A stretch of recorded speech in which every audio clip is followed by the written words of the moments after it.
Bienvenidos a nuestro segundo informe, actividad bursátil y financiera para este martes 11 de octubre. A nivel internacional, pues el mercado sigue ajustando preferencias frente al dato de inflación que se conocerá el jueves. El jueves se definirá el mercado como tal. Pero también hay otros ruidos que se unen a, digamos, a esa preocupación de inflación.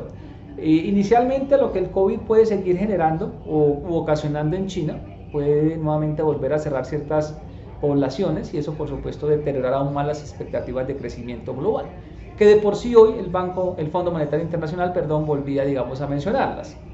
Y se suman pues informes de bancos internacionales, de bancos americanos, que pronostican caídas fuertes de más del 15% para algunos índices, digamos, de renta variable. Yo simplemente leo la información y pues digamos que a veces difiero con esos bancos. En este caso no estoy diciendo que Estados Unidos no pueda caer de esa forma, simplemente que a veces es muy llamativo la posición y el momento y la coincidencia con la que envían esos informes a sus inversores. Yo sé que hay gente que como tal en todas las actividades lo hace muy bien, también hay gente que lo hace extremadamente mal. Con las firmas americanas mi único consejo es lean la información con mucha cautela, porque como ustedes saben pues estos temas son de bastante manipulación, de bastante conflicto de interés, así que mucho cuidado quizás con jugar a esos informes. Así que bueno, esto no es nada nuevo, esto ya creo que lo hemos hablado en el pasado, mucha gente también lo menciona. Con esas firmas hay que tener un poco de sutileza. Repito, no son todas, hay firmas que lo hacen extremadamente bien, que en temas de honestidad no hay ningún cuestionamiento, pero hay otras que realmente pues tienen a veces unos informes bastante llamativos. Yo creo que en este mercado ya a estas alturas de la vida ustedes han depurado muchísimo, así que bueno, creo que no es nada nuevo lo que les acabo de mencionar. Ahora, si vamos a ver, por ejemplo, comportamiento de bonos del tesoro, la presión continúa, cerca de 1,50% en la curva, la referencia a 10 años sube nuevamente al 3,93. Esto, por supuesto, genera atención, veíamos alguna deuda emergente también siendo castigada, algunos, digamos, países con un exceso y por lo tanto para mí crean una oportunidad, ya les he mencionado que creo que hay mucho valor. Y en petróleo, pues un mercado impactado por pronósticos de demanda limitados, o por lo menos optimista, y eventualmente pues China, que amenaza con nuevamente hacer cierres a su población y que el mercado asume puedan generar impacto en el consumo. Pero también tenemos un petróleo que había venido subiendo la semana previa de manera significativa ante la duda, ante la ausencia de datos macroeconómicos o datos macroeconómicos negativos, pues que hace el operador del fondo, sobre todo apalancado, pues básicamente resta posición y eventualmente pues eso crea una ola de venta más fuerte. Brent y WTI caen cerca del 3%, el Brent se ubica en $93.70 y el WTI se ubica en $88.60. Creo que esta toma de beneficio le cae bastante bien a la formación de precios. Si vamos al segmento canadiense, Canacol se desliga de ese ambiente nocivo que hubo en la plaza canadiense, una plaza canadiense que estuvo operando a media marcha hace muy poco. Y allí vemos ajustes importantes, más del 5% para algunos papeles que analizamos en nuestra pizarra. Pero Canacol básicamente se desliga en la última parte del día, avanza 1,44%, se ubican $2.12, cerrando la máxima en el máximo de la sesión. Y en Colombia terminan 7.000 pesos, cayendo 0.36%, cuarta jornada consecutiva de ajuste. También cerrando en el máximo de la jornada, igual que en Canacol, pero con un volumen negociado de 310 millones, digamos nada fuera de lo usual, nada fuera de lo normal. Digamos que un mercado que en activos puntuales realmente tuvo una dinámica muy limitada y este pues es uno de ellos. En la parte americana, Ecopetrol cede 2,76%, se ubica en $9.50, el mínimo de la sesión fue 9,39. Casi hubo un momento en donde estuvimos a punto de hacer algunos disparos. Cuando digo disparos en este caso sería adquisiciones o compras. Hubo un momento donde el modelo casi, digamos, coloca confiabilidad en la serie, pero pues básicamente no la logró y bueno, digamos que ante eso pues seguimos en modo espectador. Máximo en la jornada 9,77, en Colombia la acción finaliza en 2.179 pesos, cae 3,50%, tercera jornada de ajuste, ruido con el comportamiento, lo que se está viendo en los bonos, incluso bonos que pagan o que muestran comportamientos demasiado dispares frente a otras compañías como Petrobras. El mercado pues básicamente esas primas adicionales las asume como riesgos, como futuros bastante complejos. Yo en este aspecto sí me detengo a hacer, es decir, quisiera más evidencia para poder corroborar que lo que el mercado está haciendo sea lo correcto. En los mercados financieros muchas veces los excesos terminan dando señales que no son correctas. Así que no podría decir que finalmente la señal de los bonos sea sensata, sea puntual o sea verídica o confiable. Más bien prefiero ver cómo se va comportando el tema. Lo cierto es que ante el ruido, pues simplemente el inversor el inversor actúa y frente a la combinación de ruidos globales pues tenemos un escenario negativo, y dentro de esos ruidos globales por supuesto pues un petróleo retrocediente. Entonces tenemos esa caída para Ecopetrol, tercera jornada consecutiva, máximo la jornada 2.243 pesos. ¿Cuáles serían los precios claves que uno esperaría? Eventualmente, si se recuperan, podrían marcar una dinámica diferente para Ecopetrol, los 2.260. Si eso en el corto plazo se llega a recuperar, repito, la dinámica para el activo puede ser totalmente diferente. En la parte de abajo, pues eventualmente incluso los 2.060 pueden seguirse dando. Pero no sé si eventualmente el extremo sea ese. Claramente todo se va a definir el día jueves con el dato de inflación en los Estados Unidos y por supuesto pues el comportamiento de petróleo en el corto plazo. Por ahora también viendo escenarios de la barrera y el volumen 13.000 millones de pesos aproximadamente. El incremento frente a la dinámica comparado con la jornada previa del 30,24%, es el activo más negociado, pero pues por supuesto pues estas cifras difieren de lo que debería ser una jornada bastante dinámica en Colombia. Hoy de por sí fue una jornada, bueno, hemos tenido jornadas flojas, pero que en la medida, es decir, que la dinámica, es decir, flojas en volumen, pero a veces la dinámica, digamos, es proporcional en toda la jornada. En este caso sentí que la proporción de la dinámica estuvo desbalanceada en la primera parte del día, realmente muy pocas operaciones.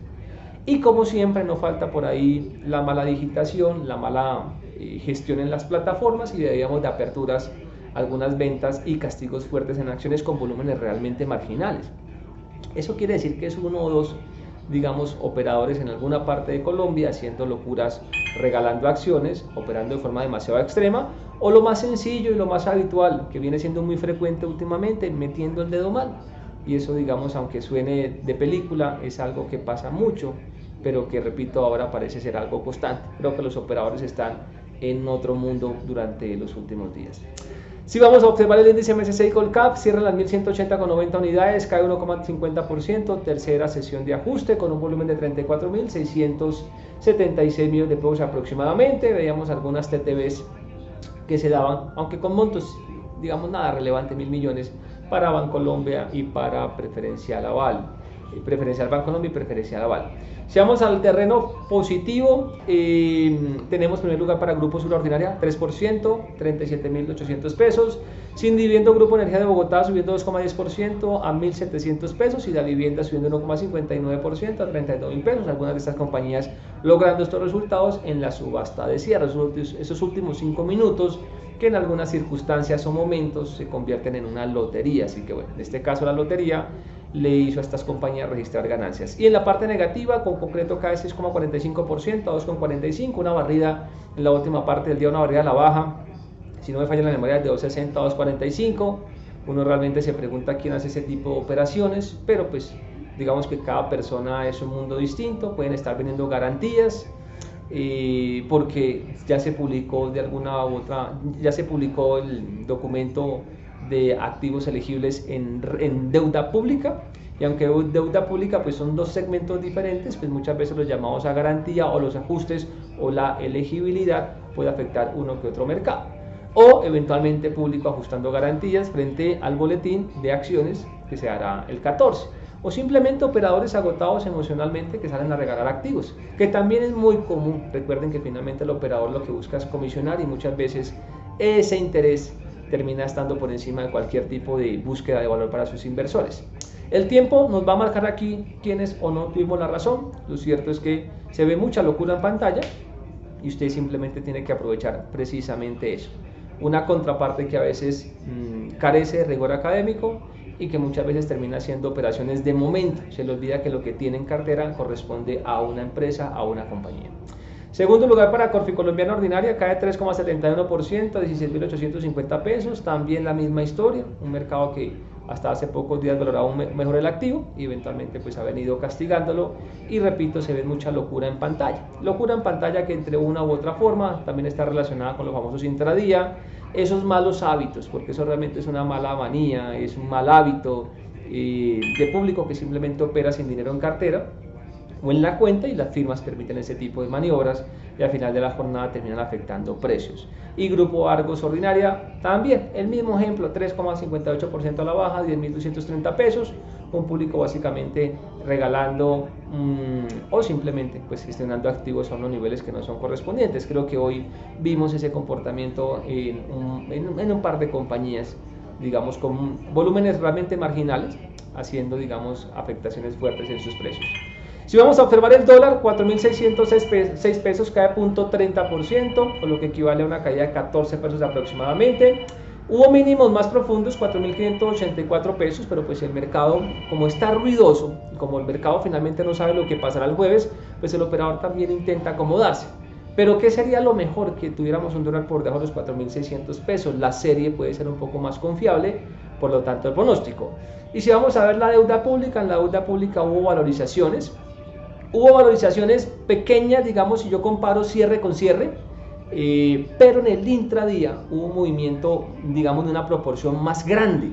Lo que pasa es que el público, sí, o sea, el poco público que ve deuda pública, finalmente compara tasas y sí ve una pequeña ganancia, pero en el intradía, por ejemplo, los 24, si no me falla la memoria, creo que el intradía dio cerca de 18 puntos básicos, algo muy similar para los 25, los 26. ¿Qué quiero decir con esto? Que la parte de alta, el stop, o en este caso, digamos, el mínimo en rentabilidad o en precio, pues simplemente fue recogido por agentes.